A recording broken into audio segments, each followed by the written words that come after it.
So நம்ம இந்த சாப்டரில் வந்துட்டு HTML, XHTML and HTML, JavaScript so வந்து இந்த ரெண்டு கான்செப்ட் வந்து பார்க்க போகிறோம். அதாவது வந்து HTML, XHTML எப்படி என்னென்னா எக்ஸ்டென்சிபிள் ஹைப்பர்டெக்ஸ்ட் மார்க்அப் லாங்குவேஜ். அதாவது வந்து வெப் டிசைனில் பார்த்தோம்னா ரெண்டு இருக்குது, லீகல் டிசைன், இல்லீகல் டிசைன் ரெண்டு இருக்குது. அதாவது வந்துட்டு லீகல் டிசைனாக வந்துட்டு W3Cன்னு சொல்லுவோம். அதாவது வந்து வேர்ல்டு வைடு வெப் கன்சார்டியம். அதாவது இவங்க யாருன்னா வந்து வேர்ல்டில் இருக்கிற வெப்சைட்ஸ் எல்லாமே இந்த மாதிரி அரேஞ்ச்மெண்ட்டில் தான் இருக்கணும் அப்படின்னு ஒரு ரூல் பண்ணுறவங்க தான் இந்த world wide web consortium. So இவங்க சொல்கிறபடி ரூலில் இருந்தால் மட்டும்தான் அந்த வெப் பேஜ் வந்து W3C சப்போர்ட்டட்னு சொல்லுவோம். இல்லாமல் நம்ம ஓன் டிசைனில் இருந்ததுன்னா அதை வந்து நான் சப்போர்ட்டட்னு சொல்லுவோம். ஸோ அதுக்காக யூஸ் பண்ணுற லாங்குவேஜ் வந்து XHTML. XHTML என்னென்னா நார்மல் HTML தான், பட் வந்து சில ரூல்ஸ் வந்து அப்ளை பண்ணணும். அந்த ரூல்ஸ் அப்ளை பண்ணால் மட்டும்தான் இது XHTML-ஆக மாறும். அது என்ன ரூல்னா வந்துட்டு நம்மளோட என்டிட்டிஸ் எல்லாமே வந்து ஸ்மால் லெட்டரில் தான் இருக்கணும். நார்மல் HTML வந்துட்டு இப்போ H1 பேராகிராஃப் அந்த டேக்லாம் வந்துட்டு நம்ம வந்து கேப்ஸில் யூஸ் பண்ணாலும் இது ஒர்க் ஆகும், எந்த ப்ராப்ளமுமே இல்லாமல்.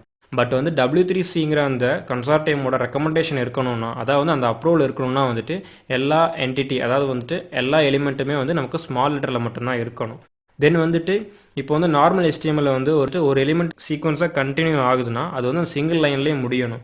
சப்போஸ் அது முடியாமல் ஃபஸ்ட் லைனில் முடிஞ்சு நம்ம வந்து நெக்ஸ்ட் லைன் போனதுக்கப்புறம் அந்த எலிமெண்ட் க்ளோஸ் ஆச்சுன்னா அது வந்து வேலிட் XHTML கிடையாது. அதை வந்து W3C வந்து ரெக்கமெண்ட் பண்ணாது. அதே மாதிரி ஒரு HTML வந்துட்டு வெரி ஃபஸ்ட்டு ஹோம் பேஜில் வந்துட்டு டேரெக்டாக HTML மென்ஷன் பண்ணியிருக்கோம். இதே வந்து XHTML-ஆக இருக்கணும்னா இது என்ன HTML வெர்ஷனுங்கிற என்ன டாக்குமெண்ட் டைப்புங்கிறத நம்ம வந்து டிஸ்கிரைப் பண்ணணும்.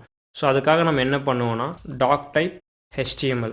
ஸோ இதுதான் வந்துட்டு என்னோட டாக் டைப் HTML மென்ஷன் பண்ணுறோம். ஸோ இதோட மீனிங் என்னென்னா இந்த டாக்குமெண்ட் வந்து என்னோட HTML டாக்குமெண்ட் அப்படின்னு நம்ம வந்து மென்ஷன் பண்ணுறோம். ஸோ இதுக்காகத்தான் வந்து அந்த டாக் டைப், அதாவது less than simple exclamatory doc type equal to HTML அப்படின்னு நம்ம மென்ஷன் பண்ணுறோம். ஸோ இதுதான் வந்துட்டு ஒரு proper mention of HTML in XHTML. Then வந்துட்டு இது வந்து W3 ரெக்கமெண்டேஷனா அப்படின்னு செக் பண்ணுறதுக்காக ஒரு ப்ராப்பர் லிங்க் ஆட் பண்ணணும். அது என்ன லிங்க்னா வந்துட்டு doc type HTML public double quotes hyphen slash forward slash W3C slash DTD space XHTML 1.0 transitional double forward slash en for English close, then double quotes http இது ஸ்மால்ல இருக்கணும், http :/w3c.org. ஏன்னா W3C இந்த ஆர்கனைசேஷன்னா வந்துட்டு HTML வந்து recommended R நான் ரெக்கமெண்டட்ங்கிறத mention பண்ணுறது. W3C.org /caps tr /XHTML1 transitional .dtd. So இந்த DTDங்கிற இந்த ஃபைல் தான் வந்துட்டு நம்மளோட டேட்டா வந்து வேல்யூவேட் கிளியராக செக் பண்ணுவாங்க. அதாவது வந்துட்டு இது HTML ரெக்கமெண்டேஷன், அதாவது XHTML ரெக்கமெண்டேஷன் கரெக்டாக இருக்கா, எல்லா என்டிட்டிஸுமே ஸ்மால் லெட்டரில் இருக்கா, இல்லை வந்து ஏதாவது கேப்ஸில் இருக்கா அப்படின்னு. ஸோ இந்த W3C ரெக்கமெண்டேஷன் பாஸ் ஆனால் மட்டும்தான் இது வந்து W3C ரெக்கமெண்டட் வெப்சைட்னு சொல்ல முடியும். ஸோ வந்து இது வந்து நாட் இம்பார்ட்டண்ட், பட் வந்துட்டு நம்ம வந்து ஒரு வேலிடாக ஒரு கார்ப்பரேட் ஸ்டைலில் ஒரு வெப்சைட் டிசைன் பண்ணணும், பர்ஃபெக்ட் வேலிடேட் பண்ணணும், இல்லைனா ஒரு பெரிய ப்ராஜெக்ட், கவர்மெண்ட் ப்ராஜெக்ட் அந்த மாதிரி வெப்சைட்ஸ்லாம் பண்ணணும் அப்படின்னா வந்துட்டு நம்ம வந்து இந்த ரெக்கமெண்டேஷனை கண்டிப்பாக ஃபாலோ பண்ணியே ஆகணும். அதர்வைஸ் நம்ம படிக்கிறோம் இல்லைனா வந்து நம்ம ஓன் யூஸுக்காக வெப்சைட் டிசைன் பண்ணுறோம் அப்படின்னா வந்துட்டு இதை வந்து ஃபாலோ பண்ண தேவையில்லை. அதர்வைஸ் இது வந்து கண்டிப்பாக நம்ம ஃபாலோ பண்ணியே ஆகணும். தென் வந்து இன்னொரு டேக் இருக்குது, அதாவது வந்து HTML XML name space. XML NS அப்படின்னா வந்துட்டு XML நேம் ஸ்பேஸ்னு அர்த்தம். அதாவது வந்து XMLங்கிறது HTML மாதிரியே ஒரு ஈக்குவலன்ட் லாங்குவேஜ். அது எதுக்காக நம்ம யூஸ் பண்ணுறோன்னா, நம்ம ப்ரௌசரில் ஓப்பன் பண்ணி URL அடித்ததுக்கப்புறம் அந்த சர்வரில் இருந்து வர டேட்டாவை வந்து நம்ம ப்ரௌசரில் ஃபெச் பண்ணுறதுக்காக சில ஆப்ரேஷன்ஸ்லாம் நடக்கும். ஸோ அந்த ஆப்ரேஷன்லாம் எதுவிலே நடக்கும்னா அந்த XMLங்கிற ப்ரோக்ராமிங் லாங்குவேஜ் வந்து இதை இன்டர்பிரட் பண்ணும். சர்வர்லேருந்து வர லாங்குவேஜஸை நம்ம ப்ரௌசருக்கு ஏற்ற மாதிரி இன்டர்பிரட் பண்ணி நமக்கு டிரான்ஸ்லேட் பண்ணி கொடுக்கும். ஸோ அதுக்காக தான் நம்ம வந்து XML யூஸ் பண்ண முடியாமல் இல்லை, கண்டிப்பாக யூஸ் பண்ணி ஆகணும். நம்ம யூஸ் பண்ணலைனாலும் ஆட்டோமேட்டிக்காக வெப் சர்வரில் வந்து இந்த XML எடுத்துக்கும். ஸோ இந்த XML இதோட அவுட்புட் எதுவுமே நம்ம கண்ணால் பார்க்க முடியாது. எதனால் அப்படின்னா இதோட ஒர்க்கு வந்துட்டு ஜஸ்ட் டிரான்ஸ்லேட் பண்ணுறது மட்டும்தான். டேட்டாவை பார்ஸ் பண்ணி நமக்கு வந்து ரிட்டர்ன் பண்ணுறதுக்காக தான் நம்ம XML யூஸ் பண்ணுறோம். ஸோ அதனால் வந்துட்டு இதோட அவுட்புட்ஸ் வந்து நம்மளால் வியூ பண்ணவே முடியாது. ஸோ நம்ம எதுக்காக இந்த XML NS யூஸ் பண்ணுறோன்னா, எந்த XML நம்ம யூஸ் பண்ணுறோம், எந்த வெப்பேஜ்லேருந்து யூஸ் பண்ணுறோம், அதாவது வந்துட்டு வந்து என்ன ரெக்கமெண்டேஷன் நம்ம யூஸ் பண்ணுறோம் அப்படிங்கிறதுக்காக இந்த நேம் ஸ்பேஸை நம்ம மென்ஷன் பண்ணணும். ஸோ அதுக்கான URL வந்துட்டு http :/w3c.org /XHTML1. ஸோ வந்து XHTML வெர்ஷன் 1 அப்படிங்கிறதுக்கான XML நேம் ஸ்பேஸை நம்ம யூஸ் பண்ண போகிறோம். ஸோ அதனால தான் XML NS ஈக்குவல் டு அந்த URL வந்து நம்ம மென்ஷன் பண்ணியிருக்கோம். XHTML இன்னொரு ப்ராப்பர்ட்டி இருக்குது. அந்த ப்ராப்பர்ட்டி நம்ம எதுக்காக யூஸ் பண்ணுறோம்னா, நம்ம நார்மல் எலிமெண்ட்டோட சில பேசிக் மென்ஷன், அதாவது வந்துட்டு பேசிக்காக வந்துட்டு ஹெச்னோட ஸ்டைல் வந்து இந்த மாதிரி தான் இருக்கணும், டேபிளோட வித் இந்த மாதிரி தான் இருக்கணும், பாடியோட வித் இந்த மாதிரி தான் இருக்கணுன்றதை வந்துட்டு டைரெக்டாக வந்து ஸ்டைல் ஷீட் யூஸ் பண்ணி அப்ளை பண்ணாமல் நம்ம இந்த எலிமெண்ட்டோட டேகுக்குள்ளேயே வந்துட்டு இதை மென்ஷன் பண்ணணும். அதாவது with equal to 100%, body care set equal to UTF-8. இந்த UTF-8ங்கிறது லாஸ்ட் சாப்டரில் பார்த்துருப்போம். அதாவது யூனிகோட் ட்ரான்ஸ்ஃபர்மேஷன். எதுக்காகனா நம்ம ஆஸ்கி கோடை யூஸ் பண்ணுறோம் அப்ளை பண்ணணுன்றதுக்காக தான் நம்ம இந்த UTF-8 யூஸ் பண்ணுறோம். ஸோ இதெல்லாம் பார்த்தோம்னா பேசிக் XHTML வந்து கண்டிப்பாக இருக்கணும். சப்போஸ் நம்ம இங்கே வந்து ஒரு டேபிள் கிரியேட் பண்ணுறோம், இல்லைனா வந்துட்டு ஒரு டிவிஷன் கிரியேட் பண்ணுறோம், இல்லைனா வந்துட்டு ஒரு ஹெட்டிங் கிரியேட் பண்ணுறோம், அதோட வித் வந்து ஃபுல்லாக இருக்கணும் அப்படின்னா வந்துட்டு அந்த இடத்துல வந்து வித் வந்து இந்த மாதிரி தான் மென்ஷன் பண்ணுவோம். தென் வந்துட்டு இப்போ ஒரு iframeங்கிற ஒரு எலிமெண்ட் யூஸ் பண்ணுறோம், இதோட வித் வந்து ஃபுல்லாக இருக்கணும் அப்படின்னா வந்துட்டு இந்த இடத்துல வித் வந்து கரெக்டாக ப்ராப்பராக யூஸ் பண்ணணும்.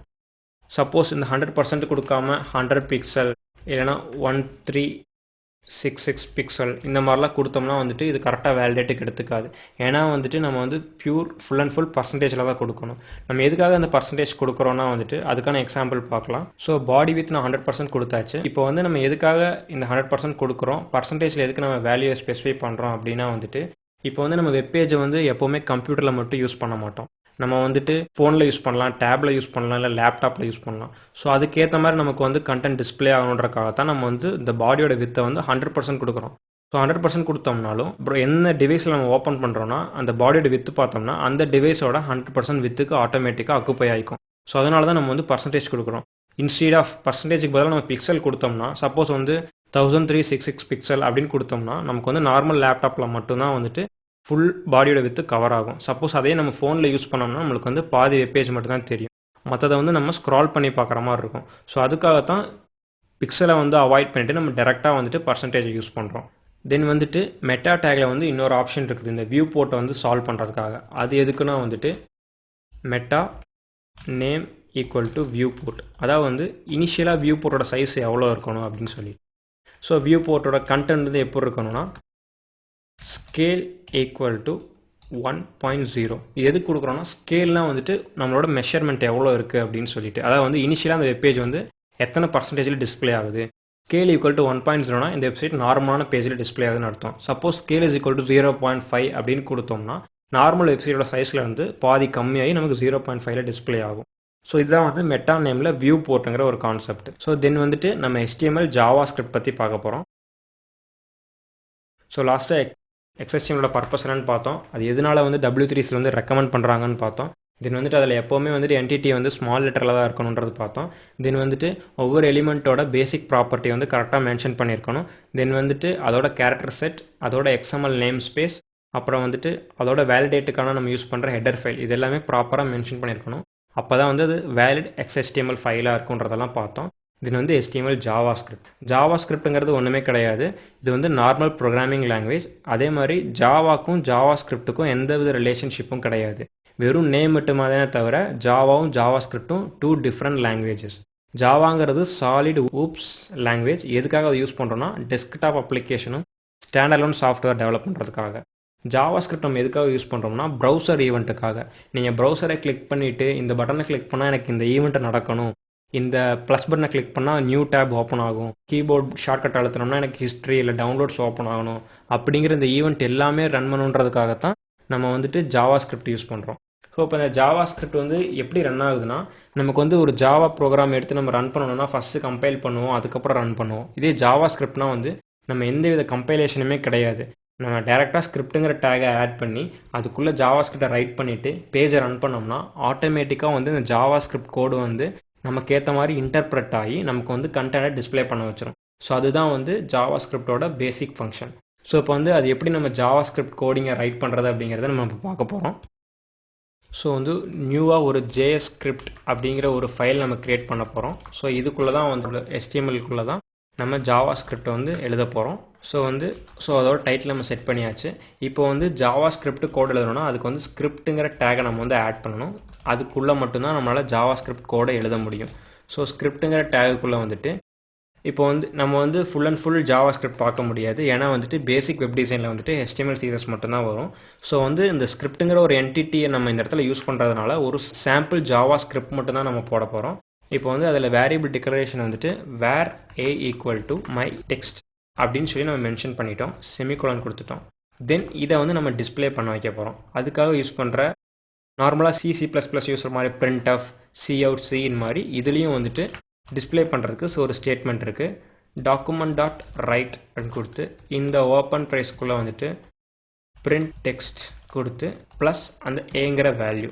ஸோ ஏங்கிற வேல்யூ கொடுத்தோம்னா இப்போ வந்து நம்ம இந்த டாக்குமெண்ட்டில் jscript.htmlங்கிற ஃபைல் நம்ம ஓப்பன் பண்ணோம்னா நமக்கு இந்த அவுட்புட் டிஸ்பிளே ஆகும். ஸோ இப்போ அந்த அவுட்புட் நம்ம பார்க்கலாம். So printed text equal to my text. So நம்ம வந்து ஜாவா ஸ்கிரிப்டில் கொடுத்த my text அப்படியே டிஸ்பிளே ஆகிடுச்சு. நம்ம ரைட் கிளிக் பண்ணி பேஜ் சோர்ஸ் பார்த்தோம்னா இந்த இடத்துல நம்மளோட ப்ரோக்ராம் நமக்கு தெரியும். இது வந்து ஏன் நம்ம வந்து இன்டர்பிரட்டட் ப்ரோக்ராம்னு சொல்கிறோம்னா, நம்ம டேரெக்டாக ப்ரௌசர் ஓப்பன் பண்ணி ரன் பண்ணோடனே இந்த இடத்துல எந்த கம்பைலேஷன் ப்ராசஸ் எதுவுமே நடக்கல. டேரெக்டாக வந்து ப்ரௌசர் ஓப்பன் ஆச்சு, அது அப்படியே அவுட்புட் டிஸ்பிளே ஆகிடுச்சு. ஸோ அதனால தான் நம்ம ஜாவா ஸ்கிரிப்ட் வந்து இன்டர்பிரட்டட்னு சொல்கிறோம். ஸோ அகைன் சொல்கிறோம், இதில் வந்து ஜாவா ஸ்கிரிப்ட்டுக்கும் ஜாவாக்கும் எந்தவித ரிலேஷன்ஷிப்பும் கிடையாது. அது வேறு ப்ரோக்ராமிங் லாங்குவேஜ், இது வேறு ப்ரோக்ராமிங் லாங்குவேஜ். இந்த ஜாவாங்கிற நேம் மட்டும்தான் மென்ஷன் பண்ணுறோம்.